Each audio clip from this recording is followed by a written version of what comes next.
Yeah welcome to our classes. నేను మీ royal Nandagopal Reddy sir. ఈ రోజు మనం క్లాస్ డిస్కస్ చేస్తున్నామండి. ఈ రోజు మనకు జూలై 23వ తారీఖున ప్రాముఖ్యత ఏంటి? జూలై 23వ తారీఖున ప్రాముఖ్యత జాతీయ ప్రసార దినోత్సవంగా చెప్పొచ్చండి. జాతీయ ప్రసార దినోత్సవం అంటే బ్రాడ్కాస్టింగ్ అనమాట. మనకు బ్రాడ్కాస్టింగ్ అన్నప్పుడు మనకు ఆటోమేటిక్గా రేడియో గుర్తొస్తుంది. ఆ రేడియో తర్వాత మనకు టీవీ గుర్తు రావడం జరుగుతుంది. రేడియో టీవీ అనేది కూడా మనకు ప్రసార మాధ్యమాలుగా మనకు ఉపయోగపడుతున్నాయి.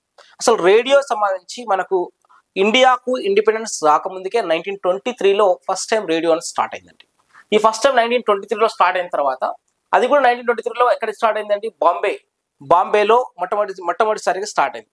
ఈ బాంబేలో స్టార్ట్ అయిన తర్వాత 1927లో ఎగ్జాక్ట్గా 1927లో జూలై 23న ఇండియన్ బ్రాడ్కాస్టింగ్ కంపెనీ అనేది ప్రసార మాధ్యమాలు స్టార్ట్ చేయడం జరిగింది. తద్వారా ఈ జూలై 23 మనం ఏమని జరుపుతున్నామంటే జాతీయ ప్రసార దినోత్సవం జరుపుతున్నామండి. జాతీయ ప్రసార దినోత్సవం జరుపుతున్నాం. సో ఇక్కడ మనం ఇంకా అబ్జర్వ్ చేయాల్సిన విషయం ఏంటంటే ఆల్ ఇండియా రేడియో అనేది ఓవరాల్గా 1936లో ఏర్పాటైంది. ఇదే మనకు ఆల్ ఇండియా రేడియోని 1956లో ఆకాశవాణిగా మనం పేరుని స్వీకరించడం జరిగింది. ప్రజెంట్ కూడా ఆల్ ఇండియా రేడియోని ఆకాశవాణిని కూడా మనం పిలవడం జరుగుతుంది. ఇప్పుడు ఆల్ ఇండియా రేడియో అనేది రూపాంతరం చెందింది. దాంట్లో ఎఫ్ఎం రేడియోస్ కూడా ప్రజెంట్ రావడం జరిగింది. దానికి సంబంధించిన క్రోనాలజీ కూడా ఇక్కడ మనం ఇవ్వడం జరిగింది. ఈ క్రోనాలజీ అంతా కూడా పిఐబి మనకు ఈ పిఐబి దాంట్లో మనకు ఇవ్వడం జరిగింది. పిఐబిలో ఉన్న దాంట్లో 1927లో the Indian broadcasting company becomes the first radio company in India through it faced liquidation with 3 years అని కూడా ఇక్కడ ఇవ్వడం జరిగింది.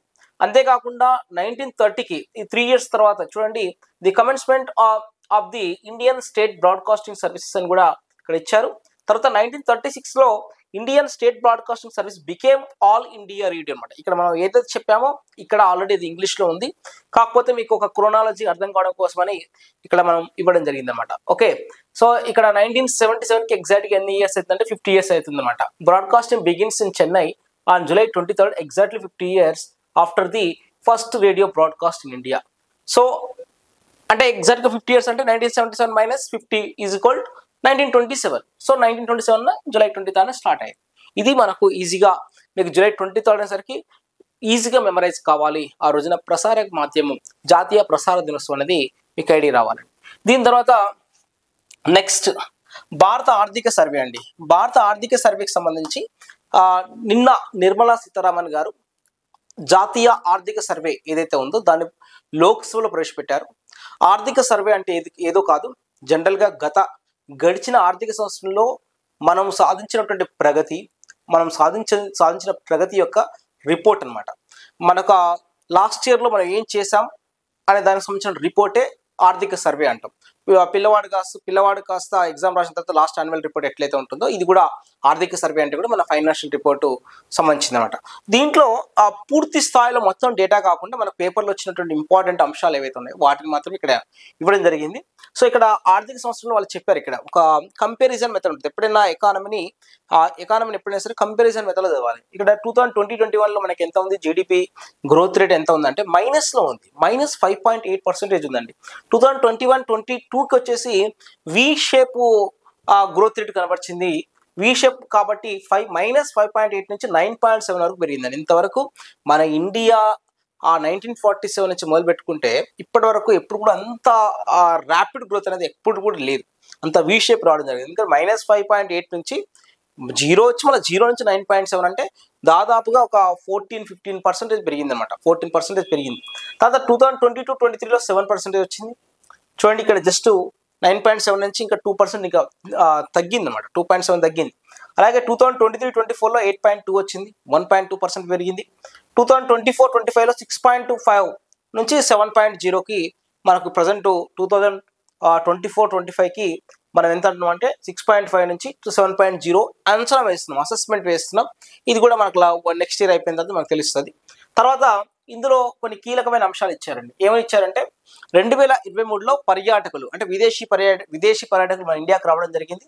ఈ విదేశీ పర్యాటకులు రావడం వల్ల మనకు 92 లక్షల మంది రావడం వల్ల మనకు 2.3 అంటే 2,30,000 పైచీల వరకు విదేశీ మారక ద్రవ్యం అనేది మన ఇండియాకి రావడం జరిగింది. 2.3 లక్షల కోట్లు అనేది రావడం జరిగింది. 2.3 లక్షల కోట్లు. ఇది చాలా ముఖ్యమైన విషయం. పర్యాటకం చాలా ఇంపార్టెంట్ అనమాట. అలాగే ఈ ఓవరాల్గా విదేశీ పర్యాటకులు పర్యటిస్తున్న దేశాల పరంగా చూస్తే ఇండియా అనేది 39th ర్యాంక్ అనేది రావడం జరిగింది. ఎన్నో ర్యాంక్ అండి? 39th ర్యాంక్ అనేది రావడం జరిగింది. అలాగే నెక్స్ట్ 2023-24లో మనకు ఐఫోన్ అంటే జనరల్గా అమెరికా గుర్తొస్తుంది కదా. అమెరికా వాళ్ళు ఐఫోన్ తయారు చేస్తున్నప్పటికీ కూడా వాస్తవంగా దాని అసెంబ్లీ ఎక్కడ చేస్తారంటే టోటల్గా చైనాలో చేస్తారు. బట్ చైనా నుంచి కూడా మనం ఐఫోన్ ఏం చేస్తున్నామంటే మన ఇండియాలోనే అసెంబ్లీ చేసేటువంటి ప్రక్రియని మనం ఆల్రెడీ చేపట్టాం. సో అందుకనే ప్రపంచవ్యాప్తంగా తయారవుతున్నటువంటి ఐఫోన్లలో 14% ఐఫోన్లు అసెంబ్లీ ఎక్కడ జరుగుతుందంటే మన ఇండియాలో జరుగుతున్నాయండి. మన ఇండియాలో జరుగుతుంది. అది లాస్ట్ ఇయర్ ఆ యొక్క రికార్డును సాధించడం జరిగింది. అలాగే 2024 ఏప్రిల్ 1 కల్లా మనం ఇప్పుడు ప్రజెంట్ జూలైలో ఉన్నాం. ఏప్రిల్ 1 కల్లా 68,584 కిలోమీటర్ల రైల్వే నెట్వర్క్ అనేది రావడం జరిగింది. ఈ రైల్వే నెట్వర్క్ అనేది విస్తరించడం వల్ల ప్రపంచంలో అతిపెద్ద రైల్వే నెట్వర్క్ కలిగిన దేశాల్లో ఇండియా అనేది 4వ స్థానంలో ఉండడం జరిగింది. ఇండియా అనేది 4వ స్థానంలో ఉంది. అంతేకాకుండా ప్రపంచంలో అతిపెద్ద రైల్వే నెట్వర్క్ కలిగినటువంటి కంట్రీ ఏంటంటే America, second Russia, third one China, fourth one వచ్చేసి మన ఇండియాగా మనం పేర్కొంటాం. ఓకే, అలాగే నెక్స్ట్ 2024 రెమిటెన్స్ ఆదాయం ఎంత అంటే $129 బిలియన్. ఇక్కడ రెమిటెన్స్ అన్నప్పుడు మీకు ఐడియా రావాలి. రెమిటెన్స్ అంటే ఏదో కాదు, మన దేశం వాళ్ళు వేరే దేశానికి వెళ్ళి అక్కడ డబ్బులు సంపాదించి తిరిగి స్వదేశానికి డబ్బులు పంపుతారు. దాన్నే రెమిటెన్స్ ఆదాయం అంటారు. ఒక దేశం వాళ్ళు వేరే దేశానికి వెళ్ళి డబ్బులు సంపాదించి తిరిగి వాళ్ళ దేశానికి డబ్బులు పంపే విధానాన్ని రెమిటెన్స్ ఆదాయం అంటారు. ఆ రెమిటెన్స్ ఆదాయంలో మనం $129 బిలియన్ రావడం జరిగింది. ఎప్పుడైనా రెమిటెన్స్ ఆదాయంలో ఫస్ట్ ఉన్న కంట్రీ ఏంది అన్నప్పుడు బ్లైండ్ గా మీరు వెళ్ళాల్సినటువంటి కంట్రీ ఏంటంటే భారత్ అండి. భారతీయులే వేరే దేశానికి వెళ్ళడం జరుగుతుంది. ఎక్కువ డబ్బులు సంపాదించి మన రిటర్న్ మన ఇండియాకు పంపడం జరుగుతుంది. ఓకే, అలాగే 2030 కల్లా కూడా నాన్ అగ్రికల్చర్ ఎంప్లాయ్మెంట్స్ ని, వ్యవసాయేతర ఉద్యోగ కల్పనని ఎంతవరకు చేస్తున్నారంటే 78.5 లక్షలు చేయాలని ప్లాన్ చేస్తున్నారు. ఇంకా కాలేదు, ప్లాన్ బై 2030 అని అంటున్నారు. అందుకనే అలాగే 2030లో మన ఇండియన్ సంబంధించినటువంటి డ్రగ్ ఔషధ పరిశ్రమ యొక్క పరిమాణం పెరగాలి అంటే దాదాపుగా $130 బిలియన్ అవసరమని కూడా మనం పేర్కొంటున్నాం. అంత అమౌంట్ కనుక ఇన్వెస్ట్మెంట్ అది ఎఫ్డిఐ రూపంలో కానీ గవర్నమెంట్ రూపంలో కానీ అలాగే ఇండియాలో ఉన్నటువంటి ఇండస్ట్రియలిస్ట్ పెట్టుబడి పెట్టే విధానంలో కానీ అంత కనుక ఉంటే మన పరిమాణం పెరిగే అవకాశం ఉంటుందని కూడా చెప్పడం జరిగింది. అలాగే నెక్స్ట్ 2030 కల్లా పునరుత్పాదక శక్తి అంటే జనరల్గా రెన్యూవబుల్ ఎనర్జీ. ఈ రెన్యూవబుల్ ఎనర్జీలో ఎక్కువగా సోలార్ ఎనర్జీకి ఎక్కువ ప్రయారిటీ ఉంది. ఈ రెన్యూవబుల్ ఎనర్జీ 500 మెగావాట్స్ రీచ్ కావాలంటే 30.5 లక్షల కోట్లు అవసరం కూడా ఇక్కడ ప్లాన్ చేయడం జరుగుతుంది. అలాగే 2047 కల్లా వికసిత్ భారత్. 2047 అనేది ఒక ప్రిడామినెంట్ ఇయర్, ఎందుకంటే మన ఇండియాకి ఇండిపెండెన్స్ వచ్చి 100 years కాబోతుంది. సో వికసిత్ భారత్ అనేది పేర్కొంటున్నాం. అంతేకాకుండా అమృత్ కాల్ అనే పీరియడ్ ఎందుకంటాం అంటే అమృత్ కాల్ అనేది మనకు ఈ 2047కి బిఫోర్ 25 years ని మన అమృత్ కాల్ పీరియడ్ కూడా మనం పేర్కొంటాం. అమృత్ కాల్ అంటే ఈ లాస్ట్ 75 years నుంచి 76 నుంచి 100 years వరకు ఇండిపెండెన్స్ ఉన్న పీరియడ్ ని అమృత్ కాల్ అంటారు. ఫైనల్ గా మన ఇండియా వికసిత్ భారత్ కావాలనేది టార్గెట్ అండి. ఇంకా దీంట్లో ఇంకా వీళ్ళు చెప్పినటువంటి అంశం ఏంటంటే ఊబకాయం కూడా ఎక్కువగా ఇచ్చారు. ఒబేసిటీ గురించి కూడా చెప్పడం జరిగింది. ఒబేసిటీ అంటే జనరల్ గా మీకు ఐడియా ఉంటుంది, ఊబకాయం అంటారు. ఇది జనరల్ గా ఫ్యాట్ ఎక్కువగా తినేటువంటి కంట్రీస్ ఎవరైతే ఉంటారో వాళ్ళ దగ్గర ఉంటుంది ఒబేసిటీ. బట్ ఇండియాలో కూడా ఒబేసిటీ పెరగడం అనేది ఇది మన జీవనశైలి మారడం వల్ల జరుగుతున్న విషయం అండి. అంటే ఫ్యాట్ తినడం వల్లనే కాదు, మన యొక్క జీవనశైలి ఉదయం పండుకోవాల్సిన వాళ్ళం అంటే రాత్రి పడుకోవాల్సిన ఉదయం మేల్కొని ఉండడం, ఉదయం పడుకోవాల్సిన ఉండడం రాత్రి మేల్కొని ఉండడం, అంటే మన ఆరోగ్యంలో అంటే మన బయాలజికల్ క్లాక్ యొక్క మారడంలో కూడా ఒబేసిటీ పెరిగే అవకాశం ఉంటుంది. అంతేకాకుండా మేజర్గా ఫుడ్ చేంజెస్ వల్ల కూడా పెరిగే అవకాశం ఉంటుంది. ఓకే అండి, సరిగా వాటర్ తీసుకోకపోవడం వల్ల కూడా జరిగే పరిమాణం ఉంటుంది అన్నమాట. సరే, ఏదేమైనా కూడా ఇక్కడ చెప్పినట్టు విషయం ఏంటంటే ఈ ఒబేసిటీకి ప్రధానమైన కారణం అనారోగ్య సమస్యల కారణం ప్రధానంగా ఆహారం అని కూడా చెప్పడం జరిగింది. ICMR వాళ్ళు చెప్పారు, దీన్నే కేంద్ర ఆర్థిక సర్వేలో నొక్కి ఒక్కని చెప్పడం జరిగింది. సో ఇందులో వీళ్ళు చెప్పినటువంటి అంశం ఏంటంటే ఇండియాలో ఓవరాల్ గా 56.4% ఊబకాయలు ఉన్నారు, అంటే ఒబేసిటీ వాళ్ళు ఉన్నారు. అలాగే ఇందులో 18 to 69 years మధ్యన ఉన్న వాళ్ళకు 22.9% వాళ్ళు ఉన్నారు. అలాగే ఓవరాల్ గా 24% ఫిమేల్ అయితే అందులో 9% మేల్ ఉన్నారు, అంటే లేడీస్ ఎక్కువగా ఒబేసిటీ కలిగి ఉన్నారు. నెక్స్ట్ 29.8% అర్బన్ లో ఉంటే 19.3% రూరల్లో ఉందండి. అంటే రూరల్లో కూడా ఒబేసిటీ పెరగడం అనేది కొద్దిగా ఆలోచించాల్సిన విషయం అండి. అంతేకాకుండా జాతీయ సగటు పురుషులు ఎంత ఉన్నారంటే 22.9% ఉన్నారండి. యావరేజ్గా మనం తీసుకున్నట్టయితే 22.9% ఉన్నారు. మహిళలలో 20.6% కలిగి ఉన్నారు. ఇది కూడా ఇక్కడ మనం ఆలోచించాల్సిన అంశం అనమాట. అలాగే నెక్స్ట్ బీహార్లో పురుషులు కూడా 14.7%, మహిళలు 15.9 ఉన్నారు. అంటే బీహార్ అనేది చాలా తక్కువగా ఉందండి. బీహార్ అనేది ఒబేసిటీలో చాలా తక్కువగా ఉన్నది. అంతేకాకుండా మన ఏపీ అండ్ తెలంగాణలో చూస్తే తెలంగాణలో ఒబేసిటీ అనేది 30.1% ఉంది పురుషులలో. అలాగే మహిళలలో 32.3% ఉందండి. అలాగే ఏపీ పురుషులు 31.1% ఉన్నారు. మహిళలు 36.3% ఉన్నారు. మనకంటే ముందున్నటువంటి రాష్ట్రాలు ఒబేసిటీలో రాష్ట్రాలు ఏంటి అంటే కేరళ, తమిళనాడు, ఢిల్లీ, ఈ 3 మాత్రమే మనకంటే ముందున్నాయి. ఆ తర్వాత ఒబేసిటీ ఎక్కువ ఉన్నటువంటి స్టేట్స్లలో మనమే ఉన్నాం అనే విషయం కూడా పరిశీలించాలి. ఓవరాల్గా ఏపీ మనకంటే ముందుంది, తెలంగాణ అనేది నెక్స్ట్ ఉందన్నమాట. ఓకే, ఒబేసిటీ గురించి కూడా థింక్ చేయాల్సిన ఆలోచన అనమాట. ఒబేసిటీ గురించి కూడా గవర్నమెంట్ ప్లాన్ చేస్తుంది, దాన్ని ఏ విధంగా తగ్గించాలి, జీవనశైలి ఏ విధంగా మార్చాలని కూడా ప్లాన్ చేస్తుంది అనమాట. ఓకే అండి. అలాగే ఒబేసిటీ మీద ప్రపంచంలో ఒబేసిటీ ఎక్కువ ఉన్నటువంటి కంట్రీ, పీపుల్స్ ఎక్కువ ఉన్న కంట్రీ ఖతర్గా మనం పేర్కొంటాం. అలాగే కొవ్వు, ఫ్యాట్ ఎక్కువ ఉన్నటువంటి పదార్థాలు తినే దాని మీద కూడా ఫ్యాట్ ట్యాక్స్ అనేది విధించినటువంటి కంట్రీ డెన్మార్క్ మనం పేర్కొంటాం. డెన్మార్క్. ఓకే, తర్వాత నెక్స్ట్ ఈరోజు స్పోర్ట్స్ పర్సన్లలో ఒక ఇంపార్టెంట్ పర్సన్స్ ఉన్నారంటే అభినవ్ బింద్రా అనే పర్సన్.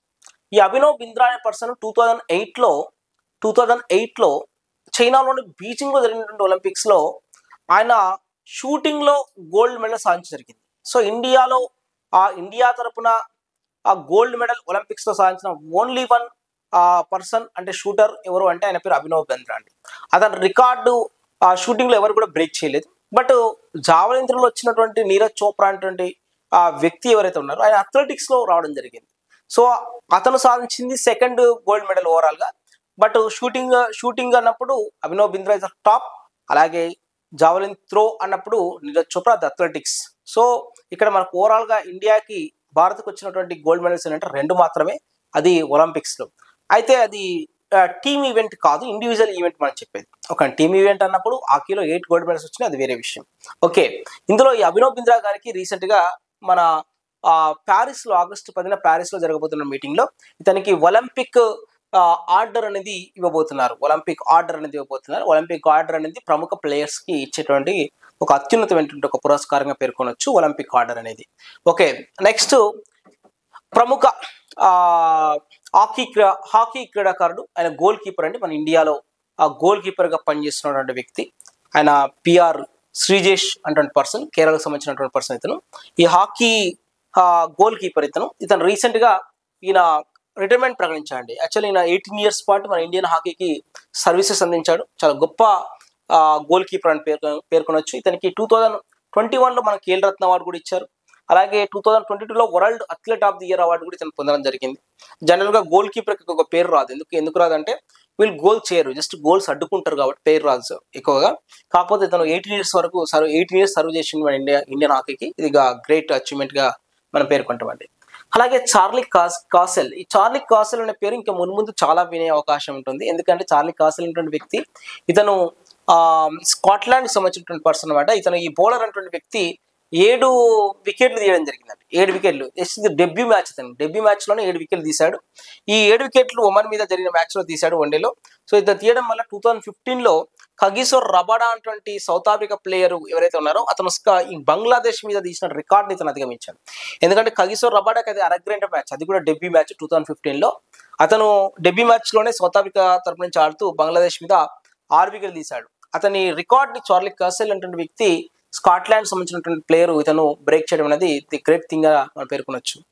అలాగే రోహిణి 560 సౌండింగ్ రాకెట్ అనమాట. ఈ రోహిణి 560 సౌండింగ్ రాకెట్ అనేది రీసెంట్ గా మన వాళ్ళు ప్రయోగించడం జరిగింది. చాలా ఇది ఇప్పటివరకు సౌండింగ్ రాకెట్ లో ఇది అతిపెద్ద బరువు ఉన్నటువంటి రాకెట్ గా మనం పేర్కొంటాం. సో ఇది కూడా ఒక టెస్టింగ్ చేశారు. ఇన్ ఫ్యూచర్ లో ఇది సౌండింగ్ రాకెట్ అనేది ఇంకా మనకు ప్రయోగాలకు చాలా ఉపయోగపడే అవకాశం ఉంది. ఎప్పుడైనా రాకెట్స్ అన్నప్పుడు మనకు లాంచింగ్ వెహికల్స్, రాకెట్స్ ఇవన్నీ అన్నప్పుడు వాటి కంటే ఆ రోహిణి ఇప్పుడు 560 అనే రాకెట్ కంటే కూడా వాటి నుంచి ప్రయోగించేటువంటి విషయాల మీద ఎక్కువ బిట్లు పడే అవకాశం ఉంటుంది. బట్ ఇక్కడ మీరు అబ్జర్వ్ చేయాల్సిన ఇటీవల ప్రయోగించినటువంటి సౌండింగ్ రాకెట్ ఏంటిది అన్నప్పుడు రోహిణి అని పేరు అనొచ్చు. రోహిణి 560 అనేది ఇక్కడ ఐడెంటిఫై కావాలండి. సో ఇవి జనరల్ గా ఈ రోజు సంబంధించినటువంటి కరెంట్ అఫైర్స్ అండి. ఇవి ఈనాడు, సాక్షి, నమస్తే తెలంగాణ, ఆంధ్రజ్యోతి, అలాగే ఆంధ్రభూమి, ఇటువంటి పేపర్స్ ఏవైతే ఉన్నాయో పేపర్స్ లో ఉన్న అంశాలన్నిటి కూడా క్రోడీకరించి మీకు ఒక దగ్గర చేర్చి చెప్పడం జరిగింది. అలాగే ఈ రోజు